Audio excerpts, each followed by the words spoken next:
កម្ពុជាបដិសេធចំពោះថៃដែលស្នើឲ្យកម្ពុជាដកកងទ័ពចេញពីទីតាំងតំបន់មុំបី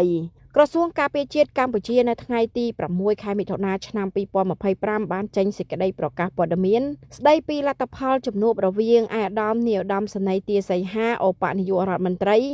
រីក្រសួងការពារជាតិនៃព្រះរាជាណាចក្រកម្ពុជាជាមួយឯកឧត្តមភូមិតាំវិឆាយាឆៃឧបនាយករដ្ឋមន្ត្រីក្រសួងការពារជាតិនៃព្រះរាជាណាចក្រថៃអំពីភាពតានតឹងនៅតាមបណ្ដោយព្រំដែនប្រទេសទាំងពីរដែលជំនួបពិភាក្សានេះបានប្រព្រឹត្តទៅនៅស្រុកអរញ្ញប្រទេសខេត្តស្រះកែវព្រះរាជាណាចក្រថៃកាលពីរសៀលថ្ងៃទី5 ខែមិថុនាឆ្នាំ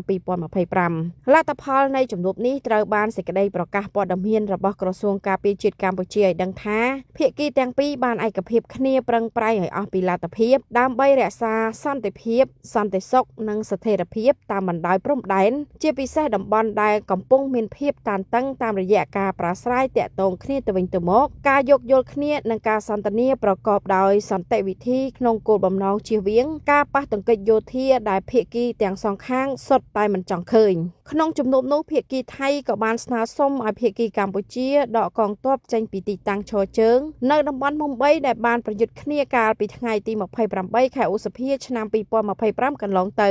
ការស្នើរបស់ភាគីថៃបែបនេះត្រូវបានភាគីកម្ពុជាបដិសេធមិនទទួលយកការស្នើសុំនេះនោះទេព្រោះតំបន់មុំបីជាទីតាំងស្ថិតនៅក្នុងដែនអធិបតេយ្យភាពរបស់កម្ពុជាដែលបានឈរជើងជាអចិន្ត្រៃយ៍តាំងពីដើមរៀងមកភាគីកម្ពុជាមិនអាចដកថយពីទីតាំងដែលកងទ័ពកម្ពុជាបានឈរជើងជាយូរណាស់មកហើយនិងដែលស្ថិតនៅក្នុងដែនអធិបតេយ្យភាពរបស់កម្ពុជាបានឡើយភាគីកម្ពុជាក៏បានបញ្ជាក់ផងដែរថាដរាបណាភាគីថៃនៅតែប្រើប្រាស់ផែនទីខុសគ្នានិងមាត្រដ្ឋានខុសគ្នានោះយើងនឹងមិនអាចស្វែងរកចំណុចរួមក្នុងការថែរក្សាស្ថិរភាពព្រំដែនបានឡើយភាគីកម្ពុជានៅតែប្រកាន់ស្មារតីគោរពអនុស្សរណៈនៃការយោគយល់គ្នាឆ្នាំ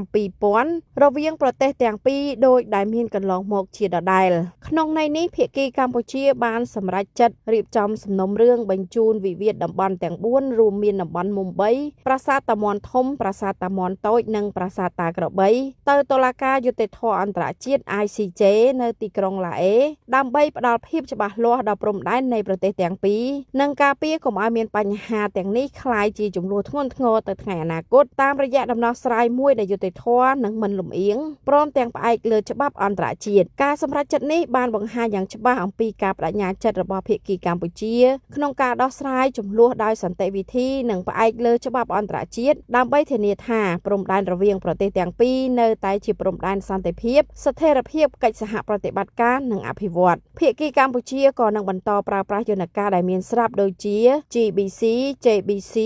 RBC